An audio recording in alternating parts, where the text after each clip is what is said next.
Universitas Izzatul Fahir dengan NIM 6122410-285 dari periode manajemen.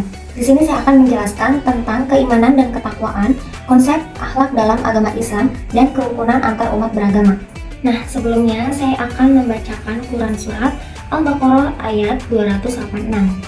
A'udzu billahi minasyaitonir rajim. Bismillahirrahmanirrahim. Amanar rasul bima unzila ilaihi mir rabbih wal mu'minun. Kullun amana billahi wa malaikatihi wa kutubihi wa rusulihi la nufarriqu baina ahadin mir rusulihi wa qalu sami'na wa ata'na ghufranaka rabbana wa ilaikal masir. Bahwasannya keimanan, ketakwaan, akhlak dalam Islam, dan kerukunan antar umat beragama adalah konsep-konsep yang sangat terkait dan sangat penting dalam agama Islam. Nah, untuk materi yang pertama, saya akan membahas tentang keimanan. Apa itu keimanan? Keimanan dalam Islam adalah keyakinan yang mendalam kepada Allah, malaikat, kitab-kitabnya, rasul-rasulnya, hari kiamat, dan takdirnya. Keimanan merupakan inti dari agama Islam yang harus diyakini dan diamalkan dengan sepenuh hati. Dan menurut bahasa Arab, kata iman berakar pada kata amana yu'minu imanan, yang secara harfiah atau etimologis dapat diartikan sebagai percaya dan yakin. Dan secara bahasa, iman dapat diartikan sebagai tasdik atau membenarkan, yang maknanya hampir sama secara istilah.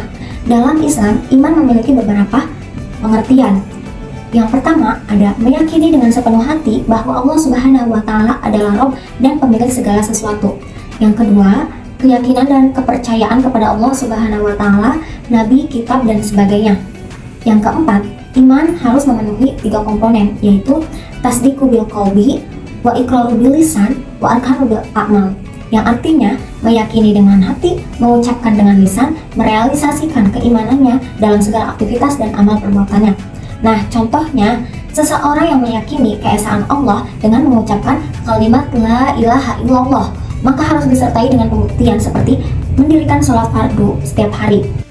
Firman Allah Quran Surat An-Nisa ayat 136, Ya ayyuhalladzina amanu aminu billahi wa rasulih wal kitabil ladzi nazzala ala rasulih wal kitabal ladzi anzala min qabl wa may yakfur billahi wal malaikati wa kutubihi wa rusulihi wal yaumil akhir faqad dhalla dhalalan ba'ida. Jika ditafsirkan dari ayat tersebut adalah bertakwa. Yang pertama, bertakwa kepada Allah berarti selalu taat, mengingat, bersyukur, tidak ingkar, dan tidak melakukan maksiat. Yang kedua, pegang teguh keimanan dan pedoman Islam hingga akhir hayat. Yang ketiga, status keislaman seseorang saat mati menentukan nasibnya di akhirat. Yang keempat, biasakan hidup dengan tuntunan Islam agar meninggal dalam keadaan baik. Nah, bahwasannya supaya kamu memperoleh keimanan yang kuat dan tidak goyah ketika terjadi cobaan, maka wahai orang-orang yang beriman, bertakwalah kepada Allah yang sebenar-benarnya, takwa kepadanya sesuai kebesaran, keagungan dan kasih sayangnya kepada kamu. Bukti ketakwaan tersebut adalah menaati Allah dan tidak sekalipun durhaka mengingatnya dan tidak sesaat pun melupakannya, serta mensyukuri nikmatnya tanpa sekalipun apapun mengingkarinya sampai batas akhir, kecuali sampai batas akhir kemampuan kamu. Dan janganlah kamu mati kecuali dalam keadaan muslim, berserah diri kepada Allah dengan tetap memeluk agama yang diridhoi, yaitu Islam. Materi selanjutnya tentang akhlak dalam agama Islam. Akhlak yang baik adalah tanda kebahagiaan seseorang di dunia dan di akhirat. Berakhlak dengan akhlak yang disyariatkan di dalam Islam diantaranya jujur, amanah, bertanggung jawab, menjaga kesucian, malu, berani, dermawan, menepati janji, menjauhi semua yang diharamkan oleh Allah Subhanahu wa Ta'ala, berbuat baik kepada tetangga, membantu orang yang membutuhkan sesuai kemampuan, dan selainnya dari akhlak-akhlak yang tertera dalam Al-Quran dan Sunnah. Bahkan Nabi kita Shallallahu Alaihi Wasallam ketika ditanya tentang apa yang paling banyak memasukkan seseorang ke dalam surga, beliau mengatakan takwillahi wa husnul khuluq, bertakwalah kepada Allah dan berakhlaklah dengan yang baik. Hadis riwayat Ahmad, Tirmizi, Ibnu Majah.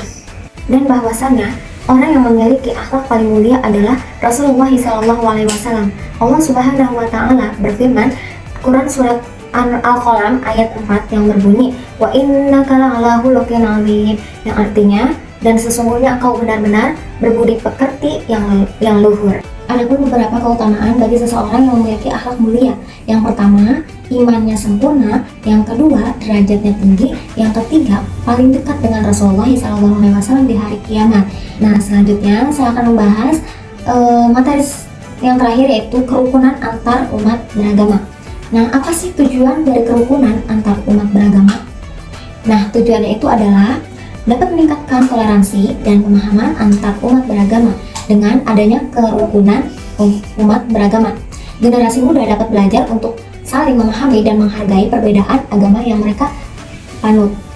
Di sini juga ada nilai-nilai toleransi. Al-Quran dibagi dua.